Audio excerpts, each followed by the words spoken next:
You'd better believe it. We're talking about Tom Clancy's The Division. I can't get enough of this game, and I cannot wait for 2015. But first, I've got a question for you.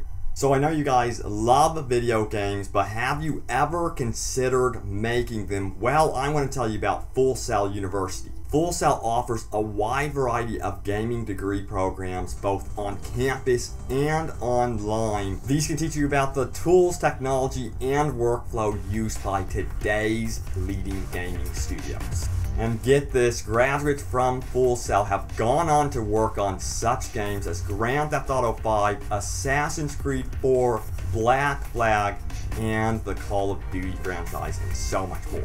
Full Sail offers a ton of degrees including game art, design, and even mobile gaming, plus a lot more. You can find out more by going to fullsail.edu/YouTube. Check it out, guys.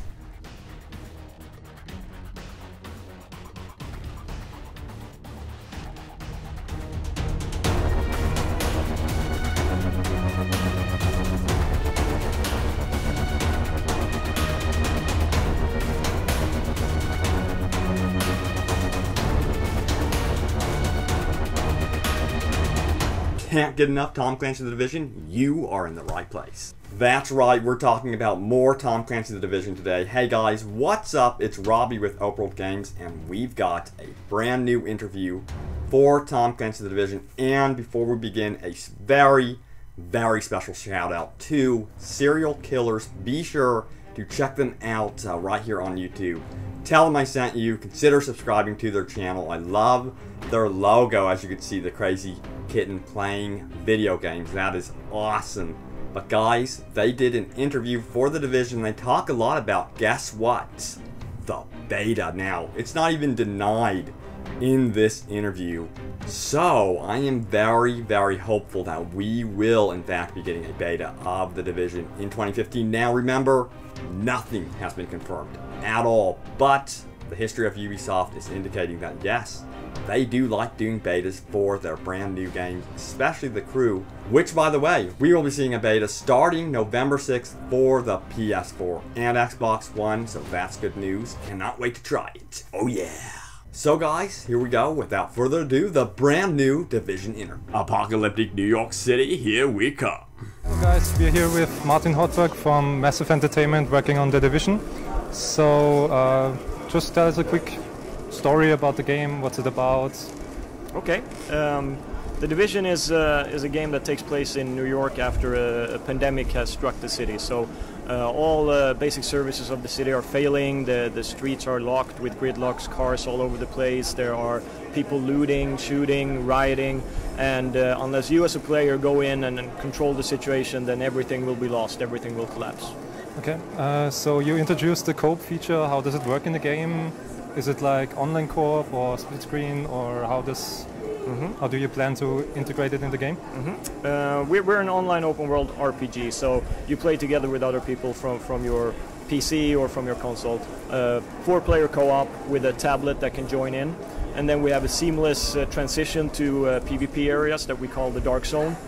So you choose when you want to take the risk of facing other players, and then you seamlessly move into those areas, and there PvP action can happen. And then we also have a form of social area where you can go in to meet other people to trade or just to socialize. Okay.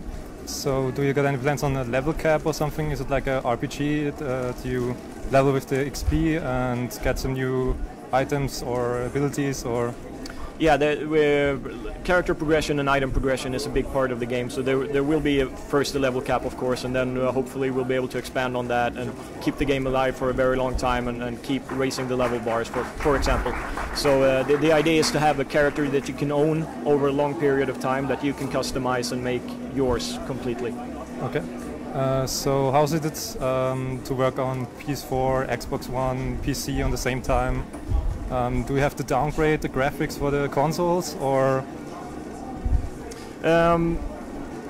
Downgrading is a weird term to use. I mean, we want to make a game that looks the best it can on its respective format. So Xbox One, PlayStation 4, and PC. So I think the term downgrade is a bit confusing and weird because we're trying to get the utmost out of every machine we use. So Xbox gets its attention, PlayStation gets its attention, and PC, of course, will be able to, you know, cram it up a bit more depending on the hardware you have.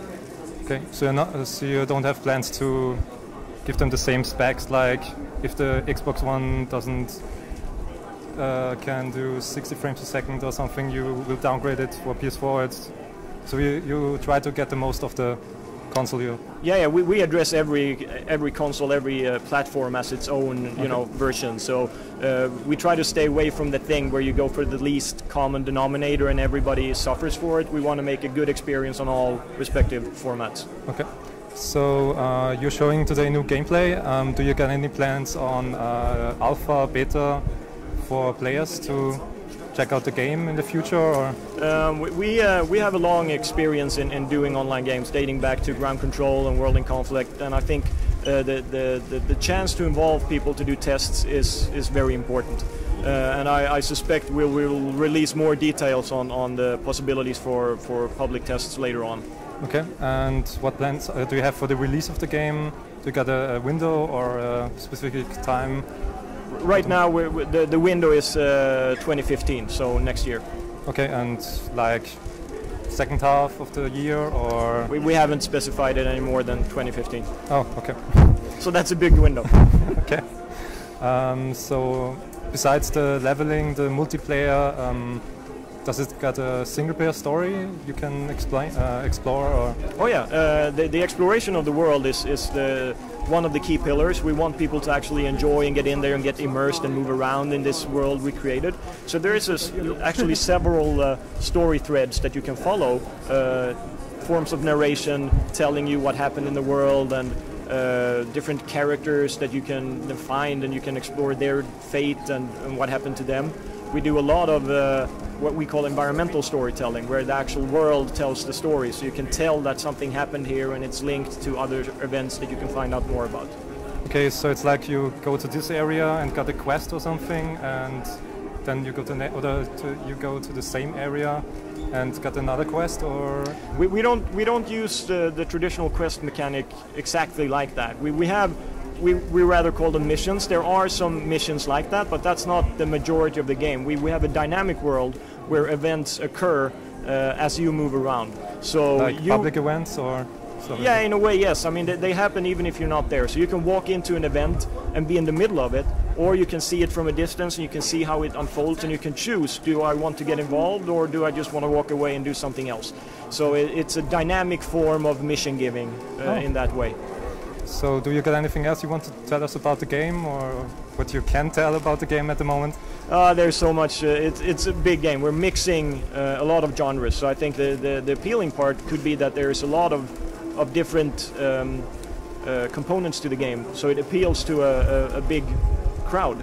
If you want to play it alone, you can do that. If you want to play it with your friends, you can do that. I mean, everything from story to PvP, everything. You can do it alone or with other people. I think that's one of the stronger appeals. You can decide how you want to play the game. Yeah, it's awesome.